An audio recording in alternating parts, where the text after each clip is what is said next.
Good afternoon to all. आज हम आप लोग को आपके क्षितिज पाठ्य पुस्तक में अध्याय 3 उपभोक्तावाद की संस्कृति, कल मैंने इस विषय पर पिछले दिन चर्चा किया था, कुछ कुछ समझाया था। ठीक है, आज मैं इस पाठ को विस्तार से पढ़कर सुनाऊंगा कि लेखक ने यानी श्याम दुबे ने इस इसके बारे में, उपभोक्तावाद के बारे में क्या कहा है उन्होंने। यानी लेखक ने इसके बारे में अपना मत क्या व्यक्त किए हैं, इस पर हम चर्चा करेंगे। ठीक है,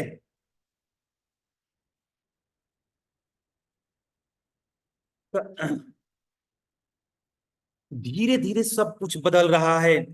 एक नई जीवन शैली अपना वर्चस्व स्थापित कर रही है। उसके साथ आ रहा है एक नया जीवन दर्शन, उपभोक्तावाद का दर्शन। उत्पादन बढ़ाने पर जोर है चारों ओर। यह उत्पादन आपके लिए है, आपके भोग के लिए है, आपके सुख के लिए है। सुख की व्याख्या बदल गई है। उपभोग, उपभोग, भोग ही सुख है। यानी उत्पादन जो भी हो रहा है उसका उपभोग करना ही सुख है। एक सूक्ष्म बदलाव आया है। नई स्थिति में उत्पाद तो आपके लिए है, पर आप यह भूल जाते हैं कि आने आने अनजाने, जाने अनजाने आज के माहौल में आपका चरित्र भी बदल रहा है। आप उत्पाद को समर्पित होते जा रहे हैं। ये भी समझ रहे हैं कि जाने अनजाने में हमारी जीवन शैली बदल रही है और हम उत्पाद के उत्पाद को समर्पित होते जा रहे हैं, क्योंकि उसके बिना हमें कमी खल रही है, मन में अशांति हो रही है। विलासिता की सामग्रियों से बाजार बाजार भरा पड़ा है, जो आपको लुभाने की जी तोड़ कोशिश में लगी रहती है। दैनिक जीवन में काम आने वाले वस्तुओं को ही ले लीजिए, जैसे टूथपेस्ट। यह दांतों को मोती जैसा चमकीला बनाता है, यह मुंह की दुर्गंध हटाता है, यह मसूड़ों को मजबूत करता है और यह पूर्ण सुरक्षा देता है। ऐसे ऐसे उस पर लिखे होते हैं, ऐसे ऐसे प्रचार आते हैं शब्द। वह सब करके जो तीन चार पेस्ट अलग अलग करते हैं, किसी पेस्ट का मैजिक फार्मूला है, कोई बबूल या नीम के गुणों से भरपूर है, कोई ऋषि मुनियों द्वारा स्वीकृत तथा मान्य मान्य वनस्पति और खनिज तत्वों के मिश्रण से बना है। यानी तरह तरह के आपको पेस्ट देखने को मार्केट में उपलब्ध रहेंगे। किसी पर मिलेगा ये नम बबूल के बबूल से बना है, जंगली जड़ी बूटियों से बना है, कुछ पर लिखा रहेगा नीम नीम जो बना हुआ है। यानी जो भी प्रचार उनको करना है, जो भी उसकी अच्छाई बताना है, उस पर लिखकर मार्केट में अपने उत्पाद करके और पेस्ट को मार्केट में भरपूर मात्रा में छोड़ गए हैं। चाहे जो चुन लीजिए, यदि पेस्ट अच्छा है तो खुश भी, ब्रश भी अच्छा होना चाहिए। यदि पेस्ट अच्छा है तो ब्रश भी अच्छा होना चाहिए। आकार, रंग, बनावट, पहुंच और सफाई की क्षमता में अलग अलग एक से बढ़कर एक। मुंह की दुर्गंध से बचने के लिए माउथ वॉश भी चाहिए। यानी अच्छा पेस्ट चाहिए। अच्छा पेस्ट है, साधारण सा ब्रश नहीं चाहिए, उसके लिए अच्छा सा ब्रांडेड ब्रश चाहिए। ब्रश अच्छा है तो और भी माउथ वॉश चाहिए, दिखाने के लिए कि हाँ हम ये माउथ वॉश यूज करते हैं, वैसा चाहिए।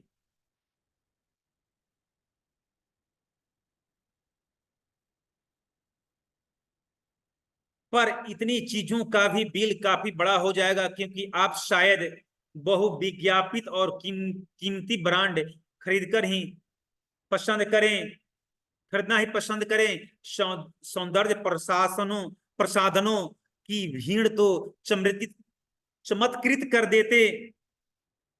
कर देने वाली है। हर माह उनमें नए नए उत्पाद जुड़ते जाते हैं। यानी हमारे हमारे बाजार में तरह तरह के उत्पाद, बाजार तरह तरह के उत्पादों से भरे पड़े हैं। उसमें एक ठीक आएगा, ऐसे ऐसे प्रचार आएंगे जो आपको दांतों को चमका देगा, आपकी चेहरे को चमका देगा, मुंह से बदबू हटा देगा। ऐसे ऐसे करके प्रचार करेंगे और उसको ब्रांड के नाम पर खरीदने में आपको काफी पैसे खर्च होते हैं।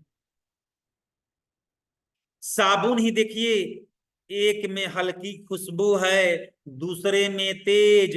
एक दिन भर आपके शरीर को तरोताजा रखता है, दूसरा पसीना रोकता है, तीसरा जर्म से आपकी रक्षा करता है। यह लीजिए सीने स्टार्स के सौंदर्य का रहस्य, उनका मनपसंद साबुन।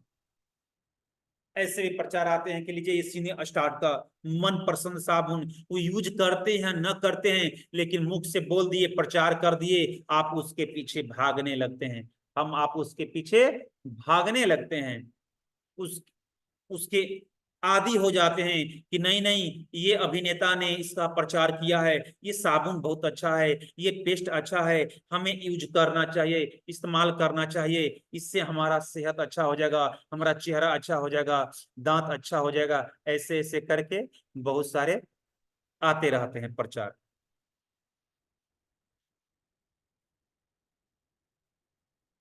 सच्चाई का अर्थ समझना चाहते हैं, या लीजिए शरीर को पवित्र रखना चाहते हैं, या लीजिए शुद्ध गंगा जल में बनी साबुन चमड़ी को नर्म रखने के लिए, या लीजिए महंगी है पर आपके सौंदर्य में निखार ला देगी। ऐसे ऐसे बोलते हैं ये थोड़ी महंगी रहेगी लेकिन आपकी चमड़ी में निखार ला देगी, आपके चेहरे को सुंदरता को बढ़ा देगी। ऐसे ऐसे प्रचार आएंगे और आप उसके पीछे भागेंगे कि सचमुच में हम सांवले हैं तो गोरे हो जाएंगे और सुंदर हो जाएंगे, यानी दिमाग में बैठ जाएगा सचमुच में हमारा चेहरा मुलायम हो जाएगा, स्किन मुलायम हो जाएगा। ऐसे ऐसे मन में बातें आएंगी, पर आपके सौंदर्य में निखार ला देंगी। संभ्रांत महिलाओं की ड्रेसिंग टेबल पर 30-30 हजार की सौंदर्य सामग्री होना तो मामूली बात है। पेरिस से परफ्यूम मंगाइए, इतना ही और खर्च हो जाएगा। ये प्रतिष्ठा का चिन्ह है, समाज में आपकी हैसियत जताते हैं। पुरुष भी इस दौड़ में पीछे नहीं है। पुरुष और महिलाएं ये सोचते हैं कि मेरे पास जितने महंगे महंगे कपड़े होंगे, श्रृंगार के चीज होंगे, तो लोग हमारी हैसियत अच्छा समझेंगे, ये धनवान है। ऐसे सोचकर वो महंगे महंगे चीजों को यूज करना, इस्तेमाल करना पसंद करते हैं।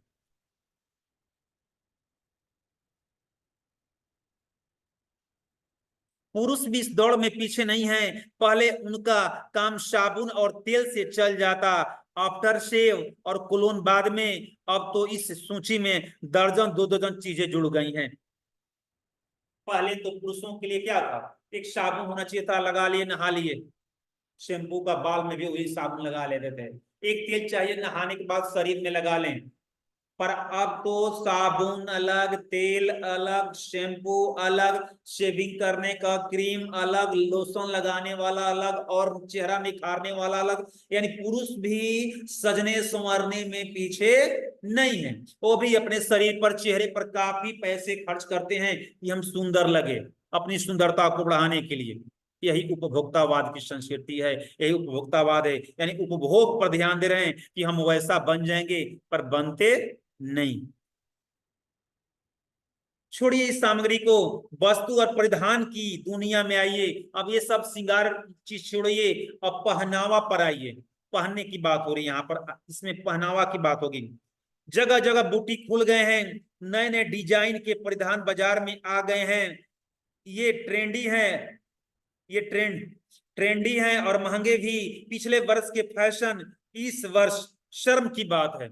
ये ट्रेंड क्या हो गया है, कभी कभी लोग कहते हैं कि अरे मैं तो कपड़ा पहनकर वहां गया था, यही कपड़ा पहनकर फिर जाएं। महिलाएं भी कहती है अरे कल ही पार्टी में गए थे साड़ी पहनकर, फिर यही साड़ी पहनकर जाएं, लोग क्या कहेंगे।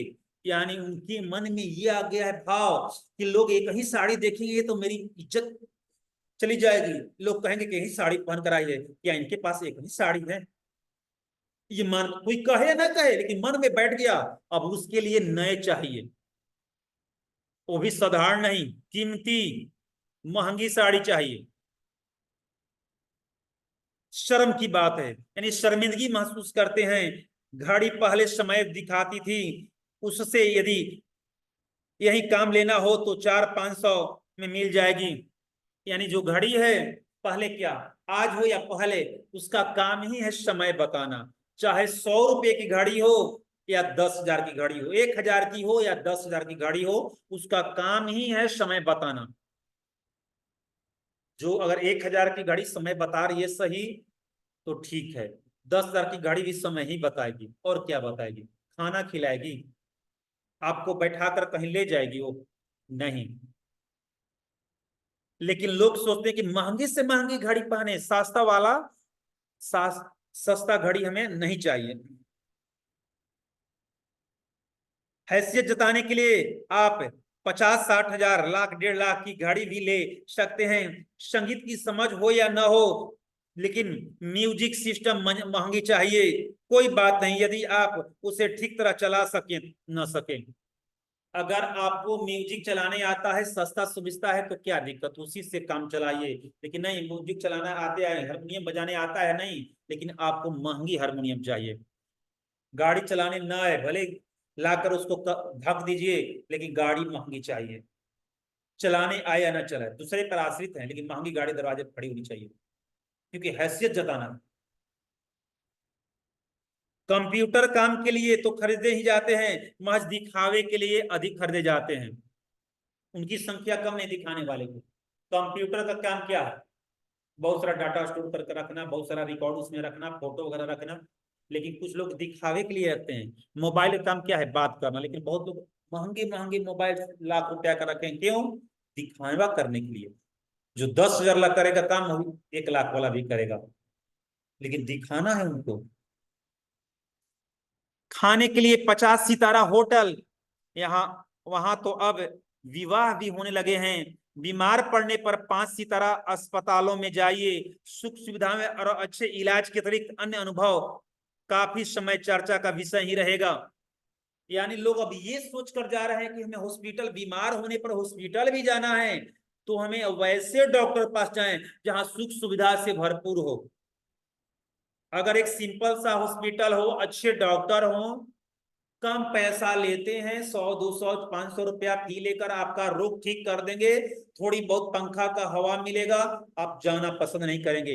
लेकिन बड़ा क्या डॉक्टर, नॉलेज नहीं है, लेकिन आलिशान बिल्डिंग है, एसी लगा हुआ है, मोटा सा गद्दा हो, खूब उसमें चार्ज लगता हो, 2,000 रुपया पर डे लगता हो, झट से उस डॉक्टर के पास जाएंगे? नहीं, बहुत अच्छा व्यवस्था है उसमें, चलो उसमें बच ही जाएंगे। नहीं, आप वैसे हॉस्पिटल की तलाश कीजिए जहां पर कम पैसे में इलाज हो, डॉक्टर अच्छे हैं, सुख सुविधा की मत चाहिए। वहां हॉस्पिटल में जाकर घर नहीं बसाना है, ज्यादा दिन तक रहना नहीं है। हॉस्पिटल कोई कौन जाते हैं? मजबूरी में जाते हैं। वहां आराम करने कोई नहीं जाता, आराम पाने के लिए जाता है। क्यों? कि मेरे शरीर में जो तकलीफ है उससे आराम मिल जाए। पढ़ाई के लिए 5 सितारा स्कूल, सितारा पब्लिक स्कूल है, शीघ्र ही शायद कॉलेज और यूनिवर्सिटी भी बन जाए। भारत में तो अब स्थिति अभी नहीं आई। अमेरिका और यूरोप में कुछ देशों में आप मरने से पहले भी अंतिम संस्कार और अनंत विश्राम का प्रबंध भी कर सकते हैं। यानी पढ़ने के लिए भी अच्छे स्कूल चाहिए। अच्छे स्कूल क्या? अच्छा खासा एसी लगा हो, गदीदार बैठने के लिए हो, एसी बस हो, तब वो लोग उसमें 6,000 रुपया देकर और 10,000 देकर बच्चों को भेजना पसंद करेंगे। लेकिन एक सिंपल सा स्कूल हो जहां पंखा चलता हो, अच्छे शिक्षक हो, लेकिन भेजना पसंद नहीं करेंगे। नहीं, वहां व्यवस्था ठीक नहीं है। यानी आज आदमी सोच रहे हैं कि हमारा बच्चा स्टैंडर्ड जो बिल्डिंग देखे उसमें जाए, लोग जाने कि इस विद्यालय में जाता है, इस विद्यालय का इस नाम के लिए मर रहे हैं। ये नाम के लिए नहीं मर रहे हैं, इस काम के लिए नहीं मर रहे हैं कि सिंपल सा स्कूल है, पढ़ाई अच्छी होती है, मेरा बेटा का अच्छा ज्ञान होगा, उसमें भेजें, पढ़ लिख कर कुछ बन जाएगा तो अच्छा अपना जीवन जिएगा। विद्यालय क्या मेरा हो जाएगा पढ़ने से वहां?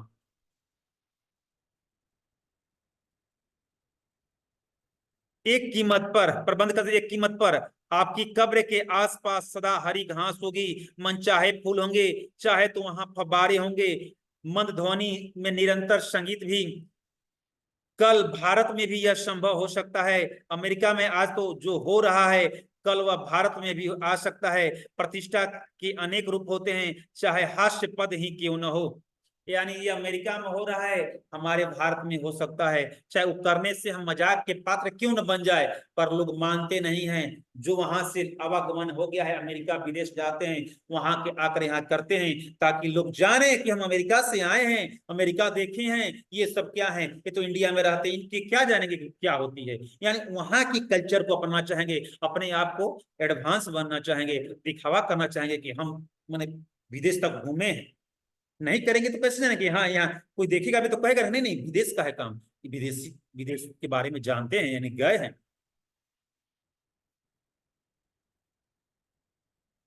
यह एक छोटी सी झलक उपभोक्तावादी समाज की। यह विशिष्ट जन का समाज है, पर सामान्य जन भी इसे ललचाई निगाहों से देखते हैं। ये जैसे जैसे जो बताया जा रहा है उपभोग वाला, ये विशिष्ट जन का समाज है, लेकिन एक सामान्य जन है जो सिंपल व्यक्ति है, वो भी ललचाई निगाहों से देख रहे हैं। उनकी भी इच्छा हो रही है कि हम क्यों पीछे रहें, हम भी वैसा ही करें, थोड़ा हम भी एडवांस बने, देखो कैसा लगा, हम भी वैसा पैसा खर्च करें, चाहे घर में कुछ रहे या ना रहे। उनकी दृष्टि में एक विज्ञापन की भाषा में ही है, राइट चॉइस बेबी। उनकी विज्ञापन की भाषा में है कि राइट चॉइस बेबी, जो चॉइस है वही राइट है। अच्छा है, राइट मतलब सही है। अब विषय के गंभीर पक्ष की ओर जाएं। इस उपभोक्ता संस्कृति का विकास भारत में क्यों हो रहा है? एक प्रश्न उठ रहा है कि आखिर ये चीजें का विदेशी कल्चर का बढ़ावा अपने देश में क्यों हो रहा है। ये हमारे समाज के लिए गंभीर मुद्दा है, समस्या है कि अपने देश में इतना लोग इस चीज को एडप्ट क्यों कर रहे हैं, बढ़ावा क्यों दे रहे हैं, अपनी संस्कृति से उन्हें क्यों ऐसी घृणा हो रही है, अपनी सभ्यता से क्यों इनकी नफरत, लोगों को नफरत हो रही है। अपना कल्चर बेकार है क्या, अच्छा नहीं है, उसमें मनहानि समझते हैं, शर्मिंदगी समझते हैं, शर्म होती है, क्यों उसको ज्यादा एडप्ट मानते हैं वहां की विदेशी चीजों को। सामंती संस्कृति के तत्व भारत में से पहले भी रहे हैं। उपभोक्तावाद इस संस्कृति से जुड़ा है। आज सामंत बदल गए हैं, सामंती संस्कृति का मुहावरा बदल गया है। हम सांस्कृतिक अस्मिता की बात कितनी ही करें, परंपराओं का मूल्यन हुआ है, अवमूल्यन हुआ है, अवस्थाओं का क्षरण हुआ है। कड़वा सच यह है कि हम बौद्धिक दास्ता स्वीकार कर रहे हैं, बौद्धिक दास्ता स्वीकार कर रहे हैं। पश्चिम के संस्कृति उपनिवेश बन रहे हैं। हमारी नई संस्कृति अनुकरण की संस्कृति है, यानी हमारी नई संस्कृति जो अनुकरण की संस्कृति है, जो हम देख रहे हैं वो हम करने लगते हैं। हम आधुनिकता के झूठे प्रतिमान अपनाते जा रहे हैं। प्रतिष्ठा की अंधी स्पर्धा में जो अपना है उसे खोकर छदम आधुनिकता की गिरफ्त में आते जा रहे हैं। जो अपना है उसको छोड़ते जा रहे हैं, और जो छदम सुख है उसकी गिरफ्त में आ रहे हैं, यानी उसकी बंदी होते जा रहे हैं, उसमें जकड़े जा रहे हैं। संस्कृति की नियंत्रण शक्तियों की क्षीण हो जाने के कारण हम दिग्भ्रमित हो रहे हैं। हमारा समाज भी ही अन्य निर्देशित होता जा रहा है। विज्ञापन और प्रचार के सूक्ष्म तत्व हमारी मानसिकता बदल रहे हैं। उसमें सम मोहक की शक्ति है, वशीकरण की भी, यानी जो भी चीज है उसमें अपने ओर आकर्षित करने की शक्ति है, बस में करने की शक्ति है, सम्मोहक की शक्ति है। सबको समान रूप से मोह ले रहा है, और उसके मुंह में पड़कर हम बंदी हो चुके हैं, वेस्टर्न कल्चर। अंततः इस संस्कृति के फैलाव का परिणाम क्या होगा, यह गंभीर चिंता का विषय है। हमारे सीमित संसाधनों का घोर अपव्यय हो रहा है। जीवन की गुणवत्ता आलू के चिप्स से नहीं सुधरती, न बहुविज्ञापित शीतल पेय से, भले वे अंतर्राष्ट्रीय हो। पिज्जा और बर्गर कितने भी आधुनिक हो, और ये कूड़ा खाद्य खाद्य समाज के वर्गों की पूरी की दूरी बढ़ रही है। यानी जो पिज्जा है, बर्गर है, चिप्स है, जितने आप जोरों से यूज कर रहे हैं, हमारी शरीर कमजोर होते जा रहा है। जो शरीर है कमजोर होते जा रहा है, और उसको खाना हम लोग अपना स्वाभिमान समझ रहे हैं, अपना बड़प्पन समझ रहे हैं, ये मान सम्मान समझ रहे हैं। ये खाएंगे तो मुझे ज्यादा हाई फाई लोग कहेंगे, हैसियत वाले कहेंगे, और अपना आपका जो सिंपल सा खाना है, साधारण सा जो स्वादिष्ट है और स्वास्थ्य वर्धक है, इस चीज को हम लोग नहीं खाते। जैसे दिखावे की ये संस्कृति फैलेगी, सामाजिक अशांति भी बढ़ेगी, हमारी संस्कृति अस्मिता का ह्रास हो रहा है, हम लक्ष्य से भ्रमित हो रहे हैं, विकास के विराट उद्देश्य पीछे हट रहे हैं, हम झूठी तुष्टि के तत्कालिक लक्ष्यों का पीछा कर रहे हैं, मर्यादाएं टूट रही हैं, नैतिक मानदंड ढीले पड़ रहे हैं, व्यक्ति केंद्रिकता बढ़ रही है, व्यक्ति केंद्रिकता बढ़ रही है, स्वार्थ परमार्थ पर हावी हो रहा है, भोग की आकांक्षाएं आसमान छू रही हैं, किस बिंदु पर रुकेगी यह दौड़? गांधी जी ने कहा था, हम स्वस्थ सांस्कृतिक प्रभावों के लिए अपने दरवाजे खिड़की खुले रखें, अपना बुनियाद पर कायम रहें। उपभोक्ता वाद की संस्कृति हमारी सामाजिक नींव को हिला रही है, यह एक बड़ा खतरा है, भविष्य के लिए एक बड़ी चुनौती है। यानी गांधी जी ने कहा था कि जो पश्चिमी कल्चर है हमारे समाज के लिए खतरा है, वो अपना प्रभाव हमारे ऊपर छोड़ रही है, हम उसके गिरफ्त में आते जा रहे हैं, और हमारा जो सदियों से संस्कृति रहा है, जो सभ्यता रही है, उससे हम पीछे हट जाएंगे, हमारे देश के लिए खतरा है।